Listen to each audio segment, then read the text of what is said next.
हरियाणा का मेवात कैसे भारत के अंदर का पाकिस्तान बनता चला जा रहा है। मेवात आतंकवादियों को शरण देने से लेकर लूटपाट, डकैती, अपहरण और हत्या जैसे अपराधों के लिए भी बदनाम है। मेवात में कई इलाके ऐसे हैं जहां पुलिस भी जाने से डरती है। कैसे मेवात के कुछ स्कूलों में हिंदू छात्रों को इस्लाम की शिक्षा दी जा रही थी। ये वो मेवात मॉडल है जिसकी आड़ में पूरे देश में कट्टर इस्लाम को बढ़ावा देने की कोशिश हो रही है।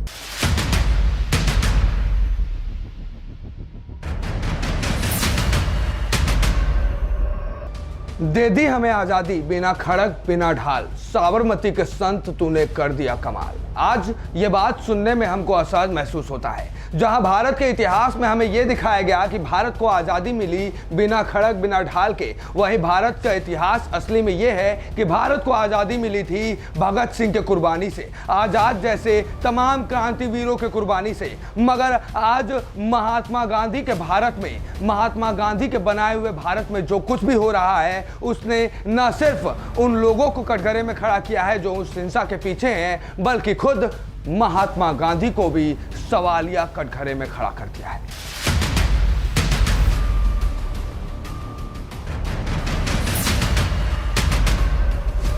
जहां मेवात ये वो जगह है जहां के मुसलमानों को बंटवारे के समय में महात्मा गांधी ने खुद रीढ़ की हड्डी भारत का बताकर रोका था। और आज उसी मेवात में वहीं के मुसलमान क्या कर रहे हैं ये देश और दुनिया के सामने है। ऐसे सोशल मीडिया पर तमाम वीडियोज हैं जिसमें हिंदू करा रहे हैं और बोल रहे हैं कि हमें बचा लो, यहाँ पर अचानक से हिंसा भड़क गई है। इस दौरान हमें गांधी जी की वो बात याद आ जाती है जब 1947 में वो पहुंचे और उन्होंने कहा था मेवात के मुसलमानों से कि आप पाकिस्तान मत जाइए, आप भारत में ही रहिए क्योंकि आपकी ज़रूरत भारत को है। हम मानते हैं कि उस समय मेवात के मेवी मुसलमानों ने बाकायदा हिंदुओं का साथ दिया था मुगलों से लड़ने के लिए। लेकिन आज जो कट्टरपंथी इस मेवात में उस मेवी मुसलमानों का चोड़ा ओढ़ के बैठे हुए हैं, उनकी असलियत सामने आ गई है। आज अपनी इस रिपोर्ट में हम आपको दिखाएंगे हरियाणा का मेवात कैसे भारत के अंदर का पाकिस्तान बनता चला जा रहा है। चलिए शुरू करते हैं पूरा का पूरा रिपोर्ट। वीडियो को अंत तक जरूर देखिएगा।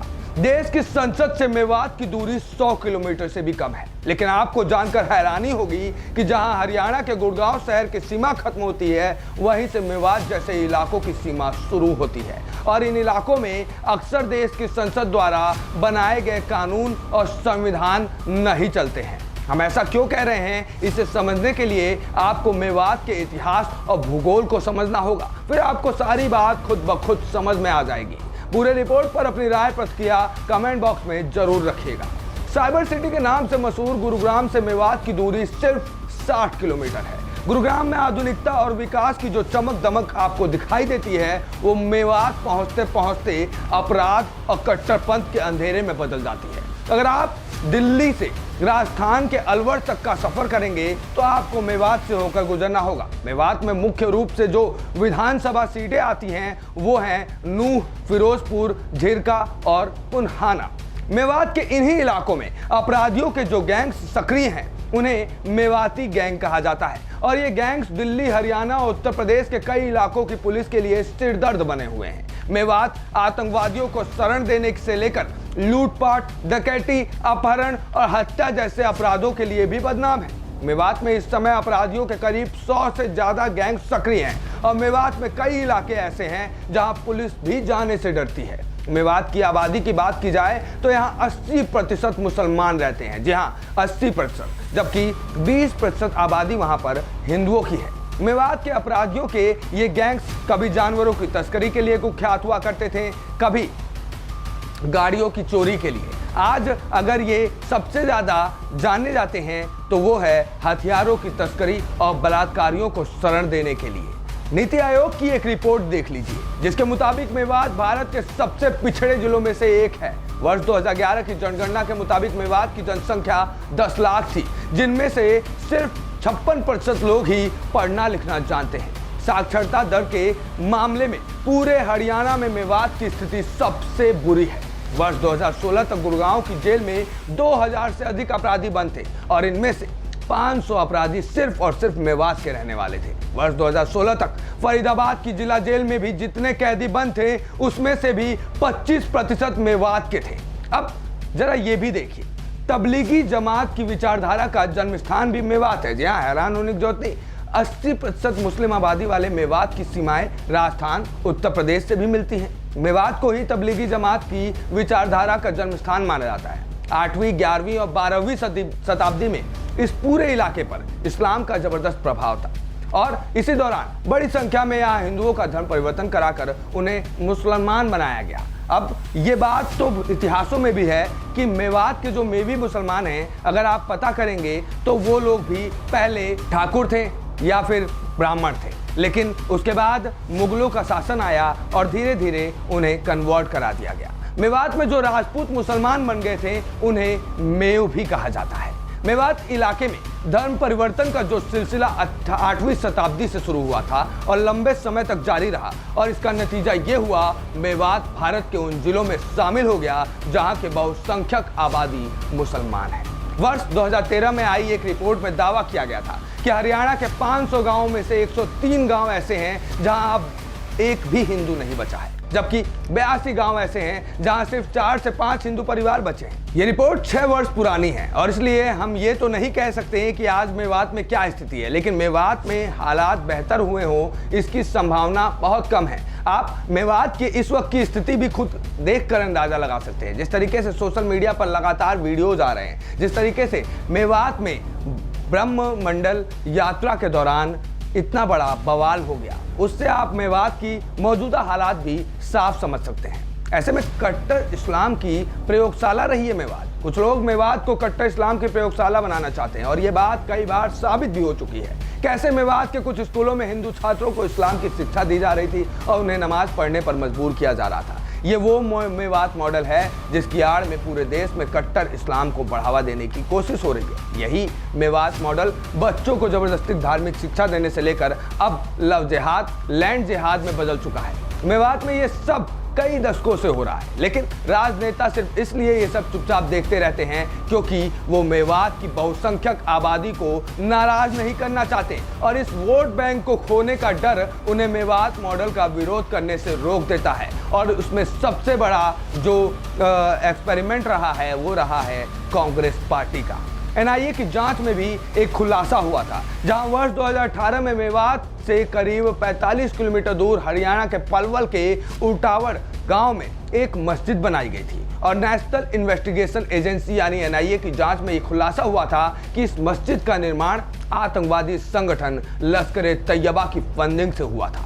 लश्कर-ए-तैयबा का चीफ आतंकवादी हाफिज सईद है, जो मुंबई में हुए 26/11 हमले का मास्टरमाइंड था। जानते आप सभी होंगे उसको।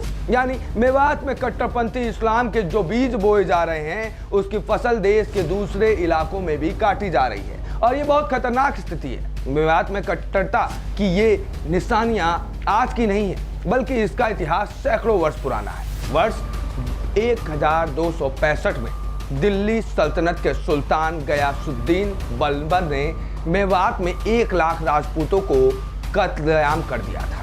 जी हाँ, उनका कत्ल करवा दिया था।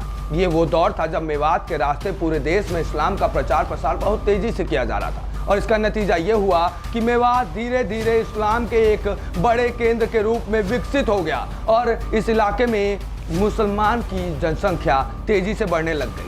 मेवात की आबादी वर्ष 1981 में मेवात की आबादी में मुसलमानों की आबादी 66% थी, जो वर्ष 2011 आते आते लगभग 80% हो गई। वर्ष 1947 में जब भारत का बंटवारा हुआ तो पूरे देश में हिंदू और मुसलमान के बीच दंगे शुरू हो गए और इन दंगों से मेवात भी नहीं बच पाया। लोगों को शांत करने के लिए तब खुद महात्मा गांधी, जी हाँ बापू जी गए थे, मेवात के कुछ गाँवों में पहुंचे और उन्होंने मेवात के मुसलमानों से अपील की कि वो देश छोड़कर पाकिस्तान न जाएं। गांधी जी ने मेवात के मुसलमानों को समझाते हुए कहा कि आप इस देश की रीढ़ की हड्डी हैं। अब ये भी अजीब विडंबना है कि कथित लव जिहाद के नाम पर जिस निकिता तोमर की हरियाणा के बल्लभगढ़ में हत्या की गई और उसका जन्मदिन 30 जनवरी को आता है। 30 जनवरी वही तारीख है जिस दिन वर्ष 1948 में नाथूराम गोडसे ने गोली मारकर गांधी जी की हत्या कर दी थी। गांधी जी मेवात के मुसलमानों को देश की रीढ़ की हड्डी मानते थे और ये ठीक भी है। कुछ कट्टरपंथियों और अपराधियों की वजह से पूरे मेवात के लोगों को दोष देना ठीक नहीं है, लेकिन आज मेवात के लोगों को भी ये सोचना चाहिए कि जिस नफरत और कट्टरपंथ की दीवारों से उनके जीवन को घेर लिया गया है, वो दीवारें इसलिए खड़ी हो पाई हैं क्योंकि इस देश का मुसलमान 70 वर्षों से तुष्टीकरण की कोशिशों को स्वीकार करता आया है। और इसी तुष्टीकरण ने न सिर्फ मेवात को कट्टर इस्लाम के केंद्र रूप में पहचान दिलाई है, बल्कि यहाँ रहने वाले मुसलमानों को कभी आगे बढ़ने का मौका नहीं दिया। असल मायनों में मुसलमान जितना भारत में आज़ाद है, मुसलमान जितना भारत में खुश है, उतना शायद ही कहीं और खुश होगा। क्योंकि अगर अफगानिस्तान वहीं देख लिया जाए, पाकिस्तान वहीं देख लिया जाए, तो वहाँ के मुस्लिमों के हाल क्या हैं आप टीवी पर अक्सर देखते होंगे। वहाँ पर मुस्लिम बहनों के हाल क्या हैं आप टीवी पर अक्सर देखते होंगे। लेकिन आज कुछ कट्टरपंथियों की वजह से यहाँ पर गंगा जमुनी जो तहजीब कही जाती थी वो खत्म हो गई है। आज वही मेवात के मुसलमान जो एक समय में हिंदुओं का मुगलों से लड़ने के लिए साथ दे रहे थे, राजपूतों का मुगलों से लड़ने के लिए साथ दे रहे थे, आज वही मुसलमान ऐसे भड़काए गए हैं कि वो हिंदुओं से ही लड़ने लग गए हैं। ऐसे में मेवात की इस स्थिति पर हम किसको दोष दें? क्या महात्मा गांधी जी को, या फिर मोमन खान जैसे कांग्रेस के विधायकों को जो लगातार लोगों को भड़का रहे हैं, बरगला रहे हैं और उसके बाद ऐसे स्थिति पैदा कर रहे हैं? इस पूरे मामले पर आप अपनी राय प्रतिक्रिया जरूर रखिएगा और हमें जरूर बताइएगा आपका इस पूरे मामले पर क्या सोचना है, क्या बोलना है। ए न्यूज़ टुडे से विश्वेश तिवारी की रिपोर्ट।